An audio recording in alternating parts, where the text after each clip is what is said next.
The story of KFC chicken doesn't begin with a fryer. It begins on the farm. Every year, millions of birds are raised specifically for one thing, becoming the star of that red and white bucket. These chickens aren't random backyard flocks. They're bred for consistency, size, and tenderness. Farmers work under strict contracts with KFC's suppliers, monitoring feed composition, barn temperature, and even lighting schedules, all to ensure the birds grow to an optimal weight with just the right meat-to-bone ratio.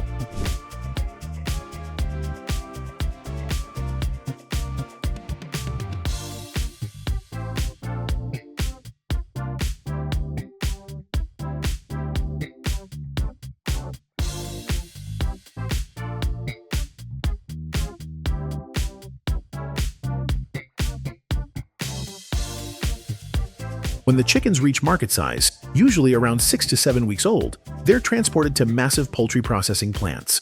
The transition from farm to factory is fast, because freshness is non-negotiable in the fried chicken industry. At the plant, the birds go through a series of highly controlled steps: humane stunning, processing, and butchering. Within hours, what was once live poultry is now carefully portioned cuts, drumsticks, thighs, breasts, and wings, ready to be transformed into KFC's world-famous fried chicken.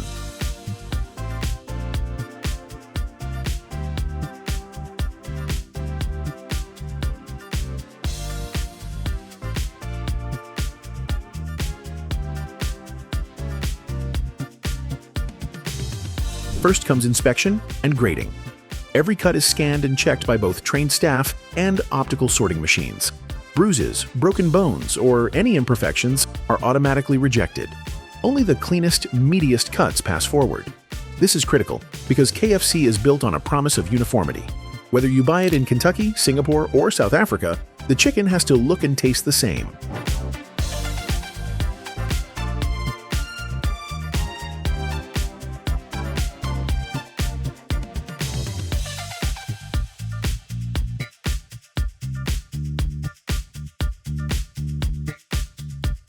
Now, the chicken enters the marination stage.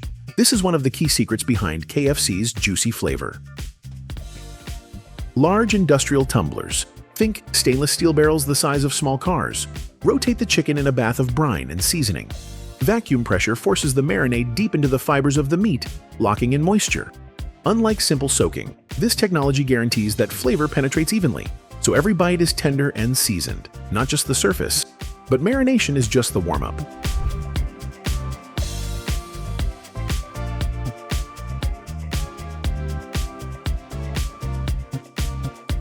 The real legend of KFC lies in its coating, the 11 herbs and spices that Colonel Harlan Sanders made famous in 1940. The exact recipe remains locked in a vault in Louisville, Kentucky, known only to a select few.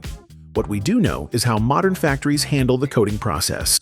Giant silos dispense flour, and seasoning blends into automated mixers. Sensors check for the exact particle size and distribution of spices. This isn't a chef with a bowl of flour. This is precision food engineering designed to scale a secret recipe to millions of servings a day.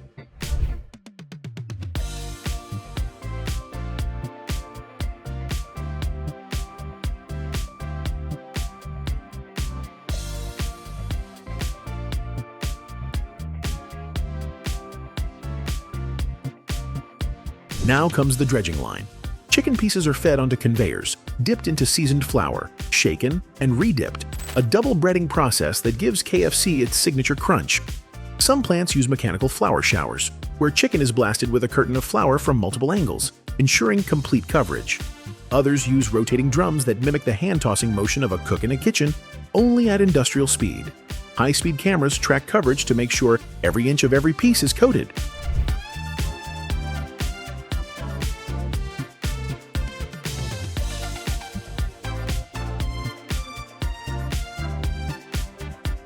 Once breaded, the chicken heads to the fryers. Forget your kitchen deep fryer. These are colossal vats of bubbling oil, heated to a precise 170 to 180 degrees Celsius.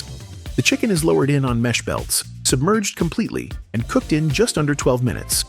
Oil composition is constantly monitored. Sensors check clarity, filter out crumbs, and replace oil at exact intervals. Why? Because even the smallest change in oil quality can affect taste and color. This is why a Kentucky Fried Chicken drumstick in Tokyo tastes just like one in Texas.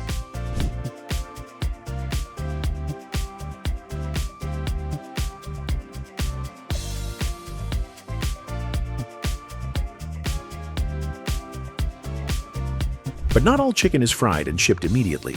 A massive portion of KFC's supply chain works on a par-frying system. In these factories, chicken is fried just long enough to set the coating, then blast frozen at -40 degrees Celsius. This locks in both crunch and moisture, allowing the chicken to be transported across the globe.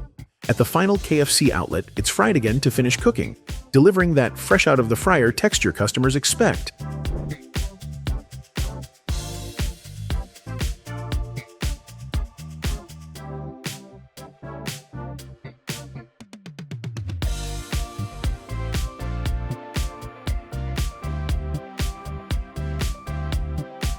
Meanwhile, fully cooked chicken destined for frozen meals or catering goes through IQF technology, individually quick frozen. Conveyor belts carry fried pieces into cryogenic tunnels, where liquid nitrogen or supercooled air freezes them instantly. This ensures they don't clump together and that every drumstick and thigh keeps its shape.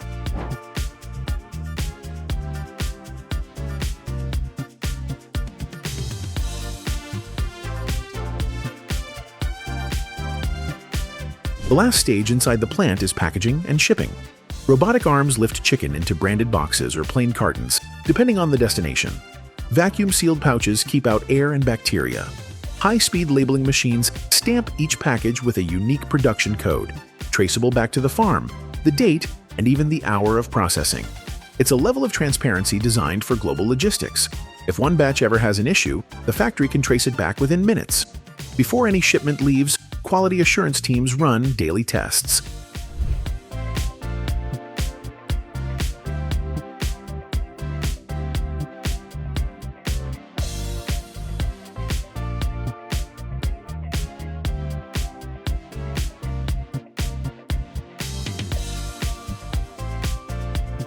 Random pieces are fried, tasted, and even crunched under sound measuring equipment to ensure the texture meets KFC's global standard. Yes, the crunch of KFC chicken is literally measured in decibels.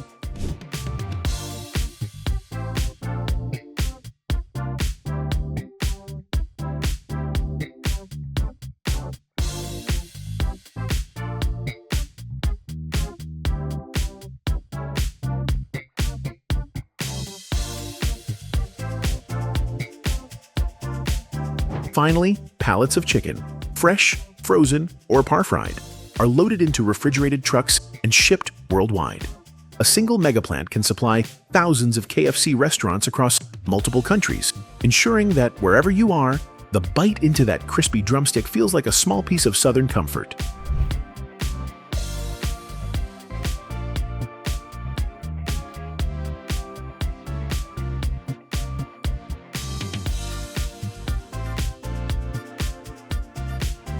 From the farm to the fryer, it's a journey of biology, engineering, secrecy, and logistics. The Colonel's recipe may be over 80 years old, but the technology behind it is cutting edge, and that's how KFC chicken is made in the mega factories of today. A global operation turning billions of birds into one of the world's most iconic comfort foods.